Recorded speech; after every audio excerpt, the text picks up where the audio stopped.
بسم اللہ الرحمن الرحیم۔ السلام علیکم میرے دوستو، آج کی اس ویڈیو میں ہم آپ کو بتائیں گے کہ چوہا کس طرح کا جھگڑیلو جانور ہوتا ہے اور حضور پاک صلی اللہ تعالیٰ علیہ وسلم نے اس کو مارنے کا حکم کیوں دیا اور اس کا شیطان کے ساتھ کیا رشتہ ہے،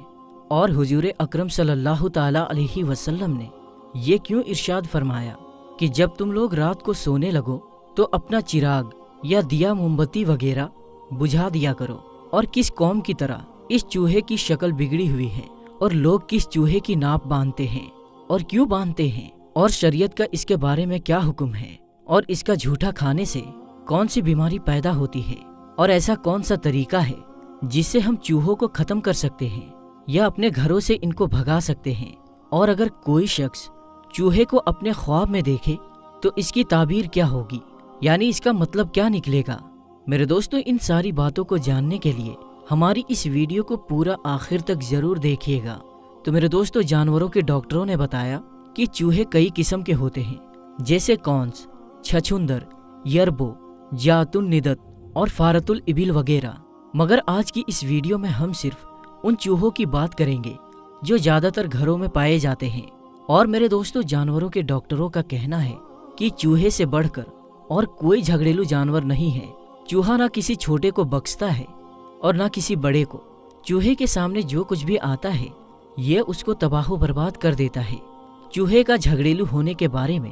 ایک بات یہ بھی کہی جاتی ہے کہ جب یہ کسی ایسے تیل یا بوتل کے پاس آتا ہے جس میں اس کا منہ نہیں پہنچ پاتا تو یہ اس میں اپنی پونچھ ڈال دیتا ہے اور اپنی پونچھ کو بھگا لیتا ہے اور پھر اس کو چوس لیتا ہے۔ اس طرح سے یہ سارا تیل ختم کر دیتا ہے۔ میرے دوستو، اس کے جھگڑیلو ہونے کی وجہ سے ہی حضور پاک صلی اللہ تعالیٰ علیہ وسلم نے اس کو مار ڈالنے کا حکم دیا ہے، چاہے آپ احرام باندھے ہوئے حرم شریف میں ہوں یا احرام کے بغیر ہوں۔ ہر حالت میں حضور پاک صلی اللہ تعالیٰ علیہ وسلم نے اس کو مار ڈالنے کا حکم دیا ہے۔ اور اس کے علاوہ حضور پاک صلی اللہ تعالیٰ علیہ وسلم نے سانپ، بچھو وغیرہ کو بھی مار ڈالنے کا حکم دیا ہے، کیونکہ جس طرح چوہا جھگڑیلو جانور ہوتا ہے اسی طرح سانپ، بچھو بھی جھگڑیلو اور نقصان پہنچانے والے جانور ہوتے ہیں۔ اور ایک وجہ یہ بھی بتائی جاتی ہے کہ اس نے حضرت نوح علیہ السلام کی کشتی کی رسی کاٹ دی تھی، اسی وجہ سے اس کو مارنے کا حکم دیا گیا ہے۔ اور امام طحاوی رحمۃ اللہ تعالیٰ علیہ نے اپنی کتاب احکام القرآن میں یزید بن ابی نعیم کی سند سے لکھا ہے کہ انہوں نے حضرت ابو سعید خدری رضی اللہ تعالیٰ عنہ سے پوچھا کہ چوہے کو فاسق کیوں کہا جاتا ہے، تو انہوں نے جواب دیا کہ ایک رات حضور صلی اللہ تعالیٰ علیہ وسلم نیند سے اٹھے تو دیکھا چوہے نے آپ صلی اللہ تعالیٰ علیہ وسلم کے گھر میں آگ جلانے کے لیے چراغ کی بتی اٹھا رکھی ہے، تو آپ صلی اللہ تعالیٰ علیہ وسلم نے اس کو اٹھا کر مار ڈالا۔ اور احرام والے اور احرام کے بغیر والے ہر شخص کو آپ صلی اللہ تعالیٰ علیہ وسلم نے اس کو مارنے کا حکم دیا ہے۔ اور سنن ابو داود میں ہے کہ حضرت ابن عباس رضی اللہ تعالیٰ عنہ سے مروی ہے کہ ایک بار چوہے نے آ کر چراغ کی بتی اپنے منہ میں لے لی اور اس کو لے کر حضور پاک صلی اللہ تعالیٰ علیہ وسلم کے سامنے مصلی پر، جس پر آپ صلی اللہ تعالیٰ علیہ وسلم تشریف فرما تھے، ڈال دیا، جس کی وجہ سے مصلی کا وہ حصہ جس پر آپ صلی اللہ تعالیٰ علیہ وسلم سجدہ کیا کرتے تھے 1 درہم یعنی 1 سکے کے برابر جل گیا۔ اور امام حاکم نے حضرت ابن عباس رضی اللہ تعالیٰ عنہ سے ایک روایت نقل کی ہے کہ ایک مرتبہ چوہا آیا اور اس نے چراغ کی بتی منہ میں اٹھا لی تو ایک لونڈی یعنی خدمت کرنے والی عورت اس کو بھگانے لگی، مگر آپ صلی اللہ تعالیٰ علیہ وسلم نے اس کو منع کر دیا، اور چوہا وہ بتی لے کر اس مصلی پر جس پر آپ صلی اللہ تعالیٰ علیہ وسلم تشریف فرما تھے لا کر ڈال دی، جس سے مصلی 1 سکے کے برابر جل گیا۔ حضور اکرم صلی اللہ تعالیٰ علیہ وسلم نے ارشاد فرمایا کہ جب تم سونے کا ارادہ کرو تو چراغ بجھا دیا کرو، کیونکہ شیطان ایسے جانوروں کو اس طرح کا کام کرنے کے لیے اکساتا ہے تاکہ تم کو جلا دے۔ اور صحیح مسلم کی روایت ہے کہ حضور پاک صلی اللہ تعالیٰ علیہ وسلم نے حکم دیا سوتے وقت آگ بجھا دیا کرو، اور اس کی وجہ یہ بتائی کہ جھگڑیلو چوہے گھر میں آگ لگا کر گھر والوں کو جلانا چاہتے ہیں۔ اور میرے دوستو، حضرت ابن عباس رضی اللہ تعالیٰ عنہ سے مروی ہے کہ حضرت نوح علیہ السلام نے 2 سال میں اپنی کشتی بنائی اور اس کشتی کی لمبائی 300 ہاتھ تھی اور چوڑائی 50 ہاتھ تھی اور اونچائی 30 ہاتھ تھی۔ یہ کشتی ساگوان کی لکڑی سے بنائی گئی تھی اور اس میں آپ علیہ السلام نے 3 منزلیں بنائی تھی۔ نیچے کی منزل میں جنگلی جانور، چیر پھاڑ کرنے والے جانور اور کیڑے مکوڑے کو رکھا گیا تھا، اور بیچ کے منزل میں سواری کے جانور اور بھیڑ بکریاں وغیرہ رکھے تھے، اور اوپر والی منزل میں حضرت نوح علیہ السلام اپنی قوم اور اپنے سامان وغیرہ کے ساتھ تھے۔ جب کشتی میں بہت زیادہ گوبر لید وغیرہ جمع ہو گیا تو اللہ تبارک و تعالیٰ نے حضرت نوح علیہ السلام کو حکم دیا کہ ہاتھی کی پونچھ کو ہلائیں۔ چنانچہ حضرت نوح علیہ السلام نے ایسا ہی کیا، جس کی وجہ سے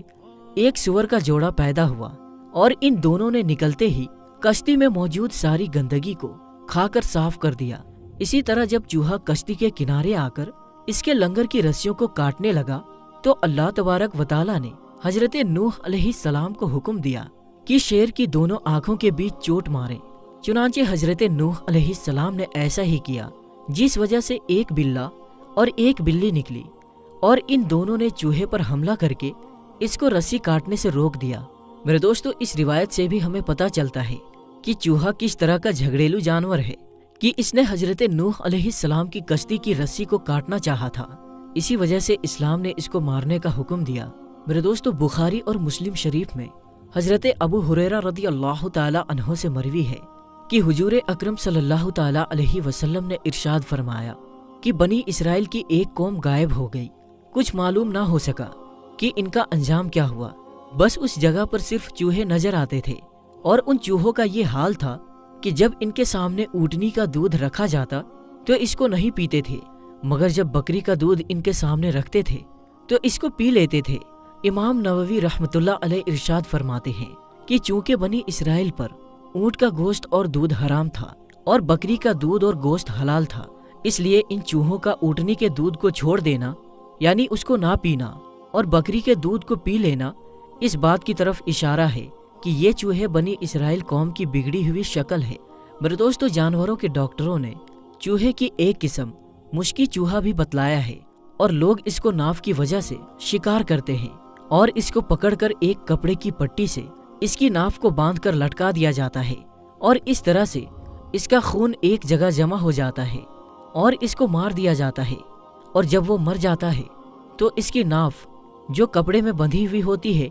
لٹکا دی جاتی ہے اور اس کو دبا دیا جاتا ہے، اور کچھ وقت بعد وہ خون جم کر بہت ہی خوشبودار مشک بن جاتا ہے۔ اور میرے دوستو، امام حاکم نے اور بہقی نے حضرت مجاہد رحمۃ اللہ تعالی علیہ سے ایک روایت نقل کی ہے کہ جب حضرت عیسیٰ علیہ السلام اتر جائیں گے اور ہر یہودی نصرانی اور ہر قوم کے لوگ جب اسلام قبول کر لیں گے اور چوہا بلی سے اور بکری بھیڑیے سے مانوس ہو جائیں گے، یعنی جب یہ ایک دوسرے سے مل جائیں گے، ان کی دشمنی ختم ہو جائے گی اور چوہا تھیلی کو کاٹنا چھوڑ دے گا اور جتنی آپسی دشمنی ہے وہ ختم ہو جائے گی، تو یہ وہ وقت ہوگا کہ دین اسلام سارے مذہب پر غالب آ جائے گا، یعنی اس وقت صرف اور صرف مذہب اسلام کا بول بالا ہوگا۔ اور میرے دوستو،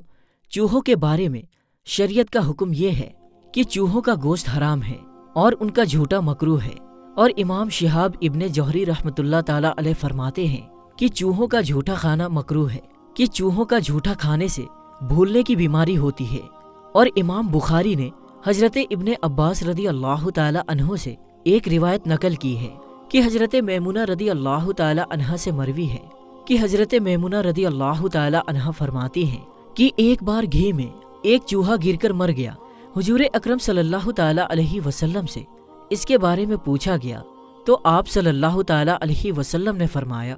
کہ چوہے اور اس کے آس پاس کے گھی کو پھینک دو اور باقی گھی کو استعمال کر لو، اور اگر بہنے والی چیز جیسے سرکہ، روغن، جیتون، پگھلا ہوا گھی اور دودھ، شہد وغیرہ میں اگر کوئی چیز گر کر مر جائے تو اس کا کھانا بالکل ناجائز ہے۔ لہٰذا تیل گھی کو چراغ میں استعمال کرنے کے بارے میں مشہور یہی ہے کہ اس کو استعمال کیا جا سکتا ہے۔ تو میرے دوستو، آئیے اب بات کرتے ہیں کہ ہم چوہوں کو اپنے گھروں سے کس طرح بھگا سکتے ہیں یا ان کو ختم کر سکتے ہیں۔ میرے دوستو، جانوروں کے ڈاکٹروں کا کہنا ہے کہ اگر آٹے میں کبوتر کی بیٹ یعنی کبوتر کا پاخانہ ملا کر چوہے یا کسی اور جانور کو کھلا دی جائے تو وہ فوراً مر جائے گا، اور پیاز کوٹ کر چوہے کے بل کے